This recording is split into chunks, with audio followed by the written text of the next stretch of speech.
হরে কৃষ্ণা। শ্রী রাধাষ্টমীর ব্রতের দিন রাধারানীর এই লীলা মহিমাগুলো শুনতে থাকুন, কারণ রাধারানীর লীলা অদ্ভুত অদ্ভুত। রাধারানীর স্বয়ং কতটা করুণাময়ী, কতটা করুণা নিধান ভক্তের উপর এমন কৃপা করে থাকেন।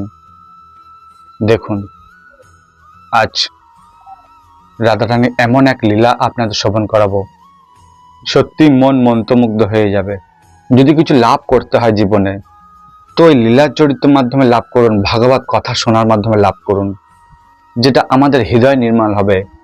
হৃদয় ভগবানের প্রতি, রাধারানীর প্রতি চিত্ত পরিষ্কার হয়ে যাবে। ভক্তি বৃদ্ধি, প্রেম বৃদ্ধি, বিশ্বাস, এই সব কিছু প্রকটিত হবে হৃদয়ে। এই দুর্লভ বস্তু, একে ভক্তি এবং বিশ্বাস দ্বারা কিনে নিন, এ কোথাও পাবেন না। তাই সত্যি আমরা ভাগ্যবান যে আমরা এই লীলা কথা শ্রবণ করতে পারছি। তাই জাগতিক মানুষ অনেক কথা বলবে, কিন্তু এই সমস্ত ভগবানের ভাগবত মহিমা, ভাগবত লীলা কথা সত্যি দুর্লভ। তো চলুন বেশি দেরি না করে আজকের এই ভিডিওতে শ্রী রাধারানীর এক অদ্ভুত লীলা কথা আপনাদের শ্রবণ করাই। মথুরাতে এক ব্যক্তি বাস করতেন, নাম তার জগন্নাথ দাস। এই জগন্নাথ দাস খুবই সৎ চরিত্রের মানুষ ছিলেন। একটা দোকানে কাজ করতেন, আর জগন্নাথ দাসের স্ত্রীর নাম ছিল কিশোরী। কিন্তু এই জগন্নাথ দাস, ওনার স্ত্রী এতটাই সুন্দরী, এতটাই রূপবতী, আর স্ত্রীকে খুব ভালোবাসতেন, খুব ভালোবাসতেন। এরকম ভালোবাসা হয়তো কখনো হয়নি, এতটাই ভালোবাসতেন স্ত্রীকে। সারাক্ষণ হে কিশোরী, স্ত্রীর প্রতি এতটাই মোহ ছিল, এতটাই মায়া ছিল, এতটাই ভালোবাসা প্রেম ছিল, স্ত্রীকে না দেখে থাকতে পারত না। যেখানে কাজে যেত জগন্নাথ দাস, কোনো না কোনো কাজের বাহানা করত। টিফিন নিয়ে যেত, জলের বোতল নিয়ে আসতে ভুলে যেত, বাড়িতে রেখে আসতো। দোকানে বলে আসতো, আরে টিফিন খেলাম কিন্তু জলের বোতল তো নিয়ে আসিনি, বাড়িতেই ফেলে এসেছি। বাহানা বানিয়ে জলের বোতল নিয়ে আসার নাম করে স্ত্রীকে দেখতে আসতো। দোকান যখন বন্ধ করে দিয়ে চলে আসতো, তখন দোকানের চাবি নিয়ে আসতো। যখন দোকান খুলতো তখন চাবি ইচ্ছা করেই ফেলে যেত। গিয়ে বলতো, আমি তো দোকানের চাবি ফেলে এসেছি। মানে এইরকম ভাবে কোনো না কোনো বাহানা দেখিয়ে সারাদিন হয়তো 20-25 বার স্ত্রীকে দেখতে আসতো। এইরকম বাহানা বানাতেই থাকতো, কোনো না কোনো বাহানা বানাতে থাকতো। এতটা স্ত্রীর প্রতি আসক্ত ছিল। তো এইরকম দিনচর্যা চলছিল জগন্নাথ দাসের। আশ্চর্য ঘটনা, স্ত্রীর প্রতি এত প্রেম, এত ভালোবাসা, এত মোহমায় জড়িয়ে গিয়েছিল, স্ত্রীকে ছাড়া থাকতেই পারতো না। স্ত্রীর নাম ছিল কিশোরীজি। ঘটনাটা শুনুন, কত অদ্ভুত ঘটনা। একদিন জগন্নাথ দাস স্ত্রীর সাথে দেখা করে, তার সাথে কথা বলে দোকানে গিয়েছিলেন। আর দোকানের বাহানার নাম করে তো কত কিছু বাহানার নাম করে স্ত্রীকে তো বারবার দেখতে আসতো বাড়িতে। তো সেই দিনকার ঘটনা, এই জগন্নাথ দাস যখন দোকান থেকে কোনো বাহানা বার করে তার স্ত্রীকে দেখতে আসছিলেন, বাড়িতে যখন ঢুকলেন জগন্নাথ দাস, দেখলেন ওনার স্ত্রী বিছানা অচেতন অবস্থায় শুয়ে আছে। জগন্নাথ দাস ছুটে এলেন ঘরে। আরে আমার কিশোরীজির কি হলো, কি হলো আমার কিশোরীজি? কোলে তুলে দেখছে স্ত্রী অচেতন অবস্থা, অজ্ঞান হয়ে পড়ে আছে। তার হার্ট, তার শ্বাস প্রশ্বাস এসবগুলো নিজে থেকে চেক করলো, নিজে থেকে পরীক্ষা করে দেখছে কোনো কিছু, হার্টও নড়ছে না আর কোনো শ্বাসও নিচ্ছে না। কাঁদতে থাকলেন জগন্নাথ দাস, হে কিশোরী, কি হয়েছে তোমার? ডাক্তারকে ডাকলেন। ডাক্তার এসে যখন পরীক্ষা করলেন, তখন দেখলেন ওনার স্ত্রী মারা গিয়েছে।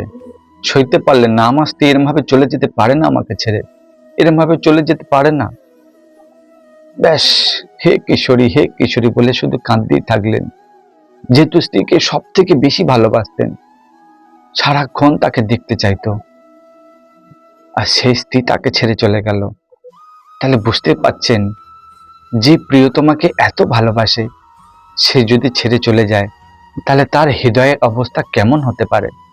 জগন্নাথ দাস আর নিজেকে সহ্য করতে পারছেন না।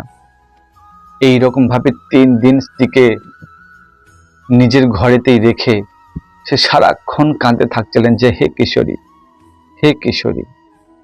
ব্যাস, জানেন কিশোরীজি রাধারানীর এক পরম নাম, পরম পরম করুণাময়ী নাম রাধারানীর। বৃন্দাবনে গেলে দেখতে পাবেন যে অনেকে কিশোরী বলে ডাকেন, কিশোরীজি। এইদিকে শ্রী রাধারানী যখন শৃঙ্গার করছিলেন, শৃঙ্গারের সময় রাধারানীর হাত কাঁপছে। এত বিনম্র, এত এত মুগ্ধ, এত ভাব, গভীরতা ভাব, কিশোরীজি, হে কিশোরীজি, হে কিশোরীজি, এই ধ্বনি শ্রী রাধারানীর কণ্ঠে আসছে। রাধারানীর হাত কাঁপছে। ললিতাকে ডাকলেন, ললিতা, এমন কে আছে যে আমার নাম স্মরণ গ্রহণ করছে? এদিকে ললিতা এসে শ্রী রাধারানীকে বলতে থাকলেন, আরে রাধে, আরে মথুরায় এক ব্যক্তি বাস করত, জগন্নাথ দাস। সে তার স্ত্রীকে এতটাই ভালোবাসে, তার স্ত্রীর দেহত্যাগ করে, আর সে সহ্য করতে পারছে না। তার স্ত্রীর নাম তো কিশোরী, সে শুধু কিশোরী কিশোরী করেই শুধু কেঁদেই পাগল হয়ে যাচ্ছে। এইদিকে জগন্নাথ দাস 3 দিন তার স্ত্রীকে ঘরে রেখে দেয়। যখন পাড়া প্রতিবেশীরা যখন গন্ধ পায়, বিচ্ছিরি গন্ধ পায়, তখন বলছে, আরে জগন্নাথ দাস, তোমার স্ত্রী তো 3 দিন আগে মারা গিয়েছে, তাহলে তুমি এখনো ঘরে রেখে কেন দিয়েছ? স্ত্রীকে নিয়ে গেলেন শ্মশানে, তাকে দাহ করলেন। আর এদিকে জগন্নাথ দাস সারাক্ষণ হে কিশোরী, হে কিশোরী, তুমি কোথায় চলে গেলে, তুমি কোথায় চলে গেলে, হে কিশোরী, হা কিশোরী বলে শুধু কাঁদতেই থাকছে। একা হয়ে গেলেন জগন্নাথ দাস, সারাক্ষণ ঘুমাতে পারছে না, খেতে পারছে না, সারাক্ষণ হা কিশোরী, হা কিশোরী। এই করতে করতে, বিচরণ করতে করতে স্বয়ং বার্সানাতে চলে এলেন। বর্ষানাতে চলে এলেন বিচরণ করতে করতে, হা কিশোরী করতে করতে। এদিকে গোলকে রাধা রানী আর সহ্য করতে পারলেন না। ললিতাকে বলছেন, ললিতা, আমার মন টলমল খাচ্ছে তার কাছে যাওয়ার জন্য। ললিতা বলছে, আরে রাধে, আরে ও তোর স্ত্রীকে ভালোবাসতো, ও তো স্ত্রীর নাম গ্রহণ করছে, ও তো স্ত্রীর নাম স্মরণ করছে। ও স্ত্রীকে ভালোবাসতো বলে ওর স্ত্রীর নাম কিশোরী, তাই কিশোরী কিশোরী বলে কাঁদছে। রাধে, তোমার তো নাম করছে না। তখন করুণাময়ী রাধারানী বলছে, আরে ললিতা, আরে ও যতই যতই তার স্ত্রীর নাম করুক না কেন, তার স্ত্রীর নামে তো কিশোরী, আর কিশোরী তো স্বয়ং আমি, আমারও তো নাম কিশোরী। তো এত করুণ, এত গভীর প্রেম, এত মুগ্ধ স্বরে এই কিশোরী উচ্চারণ করছে, আমি আর থাকতে পারছি না রে ললিতা, তুই যা, জগন্নাথ দাসকে নিয়ে আয় আমার কাছে, আমি থাকতে পারছি না, তাকে কৃপা করতে হবে, তাকে দর্শন দিতে হবে। ললিতা গেলেন রাধারানীর কথা মতো। বর্ষানার এক পাহাড়ের কাছেই বসেছিলেন জগন্নাথ দাস। ললিতা সখী গিয়ে সেই জগন্নাথ দাসকে হাত ধরে নিকুঞ্জ বনে নিয়ে এলেন। নিকুঞ্জ বনের অপূর্ব রূপ সুন্দর। এদিকে জগন্নাথ দাস তো ওনার স্ত্রীর প্রেমেতে পাগল, স্ত্রীর প্রেমের দুঃখে পাগল হয়ে আছে, কাতর হয়ে আছে। হা কিশোরী, হা কিশোরী। যখন নিকুঞ্জ বনে ঢুকলেন ললিতা জগন্নাথ দাসকে নিয়ে, জগন্নাথ দাসের হৃদয় অন্যরকম হয়ে গেল। ব্যাস, রাধারানী কৃপা করবে না? দেখছে নিকুঞ্জ বনের একটা শিলার উপরে তপ্ত কাঞ্চন গৌরাঙ্গী রাধে বৃন্দাবনেশ্বরী, তপ্ত কাঞ্চন গৌরাঙ্গী রাধারানী সেই অপূর্ব রূপ, সেই এক শিলার উপরে রাধারানী বসে আছে। আর ললিতা সখী স্বয়ং জগন্নাথ দাসকে সেই তপ্ত কাঞ্চন গৌরাঙ্গী, সেই করুণাময়, সেই লাডলি রাধা রানীর কাছে নিয়ে গেলেন। রাধা রানীকে যেই এক পলক দর্শন করলেন জগন্নাথ দাস, ব্যাস স্ত্রীর কথা ভুলে গেলেন, স্ত্রীর কথা ভুলে গেলেন। রাধা রানী কৃপা করলেন। রাধা রানী তার হাত দুটো যখন জগন্নাথ দাসের মাথায় দিলেন, আর জগন্নাথ দাস সবকিছু ভুলে গেলেন। রাধা রানীর রূপের দর্শনে মন্ত্রমুগ্ধ হয়ে গেলেন। আর স্ত্রীর নাম ছিল তো কিশোরী। সেই দুঃখ, সেই কষ্টর ভার মন থেকে মুছে গেল। আর রাধা রানীর সেই প্রেম ভাব, সেই গুপ্ত প্রেম, সেই শুদ্ধ পরিশুদ্ধ প্রেম ভক্তি দ্বারা জগন্নাথ দাস মন্ত্রমুগ্ধ হয়ে গেলেন প্রেমেতে। সেই স্বরূপ দর্শন হয়ে গেল শ্রী রাধা রানীর। আর মুখ থেকে যে স্ত্রীর নাম করছিল কিশোরী, আজ জগন্নাথ দাস রাধা রানীর কৃপা লাভ করে জয় কিশোরী, জয় কিশোরী, জয় কিশোরী। আজ আমার জীবন ধন্য হয়ে গেল, সমস্ত দুঃখ ঘুচে গেল, সমস্ত মোহ মায়া দূর হয়ে গেল। রাধা রানীর নিত্য প্রেমেতে, রাধা রানীর নিত্য চরণ সেবায় যুক্ত হয়ে গেল জগন্নাথ দাস। দেখলেন, এহেন রাধা রানীর করুণা। এ কোনো বানানো কাহিনী নয়, এ সাক্ষাৎ সাক্ষাৎ ঘটনা, সত্য ঘটনা, সাক্ষাৎ সত্য ঘটনা। সেই দিন পর থেকে জগন্নাথ দাসকে আর কেউ কোথাও খুঁজে পায়নি। কারণ করুণাময়ী রাধা রানী কিন্তু করুণার সাগর। তিনি ভক্তের কষ্ট সহ্য করতে পারেন না।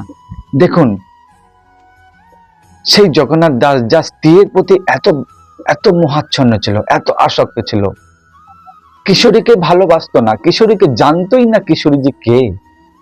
কিন্তু দেখুন, রাধা রানীর কোনো নাম যদি কেউ স্মরণ করে, কেউ ভক্তি পড়ে, যদি কারোর নাম ধরে স্মরণ করে, তাহলে রাধা রানী অবশ্যই তার ভক্তের প্রতি করুণা করে থাকেন। যেমন কৃষ্ণ করুণা করে থাকেন, তেমনি স্বয়ং রাধা রানীও করুণা করে থাকেন। রাধা রানী করুণা অপার। কৃষ্ণের কৃপার থেকেও রাধা রানী করুণা অপার, অনেক বৃহৎ, বলে সম্ভব নয় বোঝানো। তাই আমাদের শাস্ত্র এবং বৈষ্ণব সিদ্ধান্ত অনুযায়ী আমাদের প্রত্যেক সমাজে, আমাদের প্রত্যেক সংসারে আমাদের যে সন্তান সন্ততি হচ্ছে না, তাদের নাম আমরা কত কিছু রাখি, কিন্তু নামাভাসে নামের উচ্চারণের মাধ্যমে ভগবানের কৃপা শক্তি লাভ হয়ে থাকে, ভগবানের করুণা লাভ হয়ে থাকে। তাই আমাদের প্রত্যেক সংসারে, প্রত্যেক সমাজে, আমাদের প্রত্যেক সন্তানদের এমনই রাধা রানীর নাম, কন্যা হলে রাধা রানীর নাম অনুসারে, আর পুত্র সন্তান হলে ভগবান কৃষ্ণের নাম অনুসারে যে কোনো নাম রাখা উচিত। যে নাম হয়তো কৃষ্ণকে স্মরণ করছি না, কিন্তু সেই নাম তার পুত্রের মাধ্যমে স্মরণ গ্রহণ করা হচ্ছে, তার কন্যার মাধ্যমে স্মরণ গ্রহণ করা হচ্ছে। এই অদ্ভুত কৃপা, নামাভাসের স্বীকৃতি এবং প্রকৃত ভগবানের করুণা কৃপা লাভ হয়ে থাকে। তাই রাধারানীর বিশেষ লীলা আমরা শ্রবণ করলাম, যে করুণাময়ী রাধা রানী কত কৃপাময়। তো বলুন, কেমন লাগলো এই রাধা রানীর অপূর্ব লীলা কথা? যদি ভালো লাগে তাহলে বেশি করে লীলা কথা শেয়ার করুন। আর এইরকম সুন্দর সুন্দর লীলা কথা শোনার জন্য চ্যানেলটিকে অবশ্যই সাবস্ক্রাইব করতে ভুলবেন না, কারণ এই অদ্ভুত অদ্ভুত লীলা একমাত্র এই চ্যানেলেই আপনারা শুনতে পাবেন। ভালো থাকবেন, সুস্থ থাকবেন। হরে কৃষ্ণা। একবার কমেন্টে বলবেন, জয় শ্রী রাধা রানী কি জয়, जय लाडली राधा रानी की जय, जय किशोरी जी की जय।